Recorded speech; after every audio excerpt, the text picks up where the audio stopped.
Para pejabat eselon 2 dan 1 di lingkungan Pemprov Jatim mengikuti BIMTEK yang diselenggarakan oleh KPK RI di Hotel Windham Surabaya, Selasa, 30 Agustus 2022, pagi. Uniknya, dalam BIMTEK ini para pejabat tersebut harus mengajak serta masing-masing pasangan baik suami maupun istri mereka untuk mendapatkan pengarahan dan pemahaman dari KPK. Dengan turut mengajak pasangan masing-masing, diharapkan nantinya akan terbentuk keselarasan pemahaman bahwa keluarga harus menjadi benteng terdepan dalam pencegahan tindakan korupsi maupun penyalahgunaan kewenangan para pejabat negara. Direktur Jejaring Pendidikan KPK RI Aida Ratna Zulaiha menyampaikan bahwa BIMTEK ini sengaja digelar untuk mengajak para pasangan turut paham tentang tugas dan fungsi pasangannya di lingkungan kerja.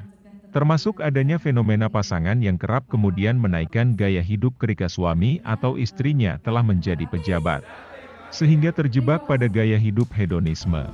Menurut Aida hal ini harus dihindari, karena dengan adanya gaya hidup yang berlebihan kerap menjadi pendorong pasangan untuk tergoda melakukan tindakan korupsi yang melanggar hukum. Ya, jadi ini pembekalan kepada pasangan, gitu, suami istri, terkait dengan pembekalan integritas supaya tadi menumbuhkan kedekatan lagi, menumbuhkan kasih sayang, saling percaya. Kemudian tentu kontennya lebih kepada bagaimana istri atau pasangan itu memahami pekerjaan, tugas dan fungsi suami gitu. Jadi sebagai pejabat negara kan tentu banyak pejabat pemerintahan tentu banyak harus mengambil keputusan-keputusan yang memang berurusan dengan pemerintahan untuk kemudian mendukung itu gitu, bukan malah bukan malah mempengaruhi dalam hal negatif sehingga kemudian terjadi tindak pidana korupsi seperti itu. Pemprov Jawa Timur menyampaikan terima kasih bahwa KPK RI memberikan kesempatan untuk membangun langkah-langkah preventif edukatif anti korupsi. Ini penting, langkah preventif edukatif anti korupsi. Itu basisnya keluarga.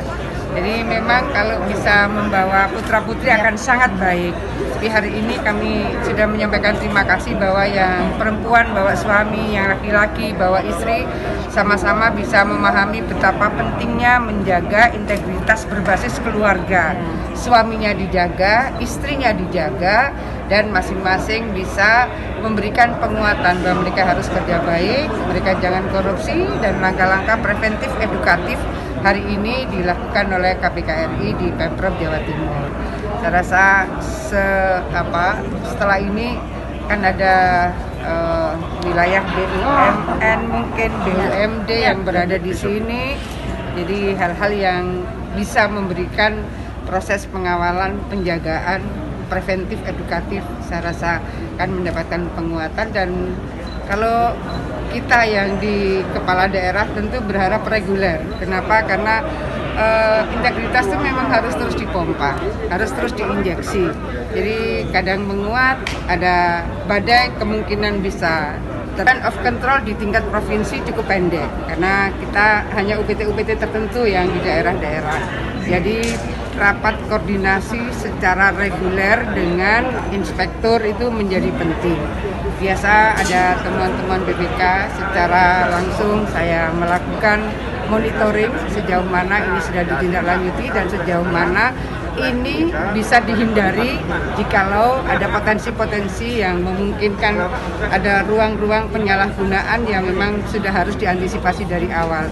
Kan gini kawan-kawan, fraud triangle itu satu karena memang ada tekanan. Itu harus diurai betul itu. Jangan ada yang kemudian terkonfirmasi memang itu nugaskan siapa dan seterusnya. Kemudian kedua ada opportunity, ada peluang. Nah peluang-peluang itu kalau dari temuan BPK biasanya detail sekali. Di sini punya peluang kemungkinan ada penyalahgunaan kewenangan misalnya.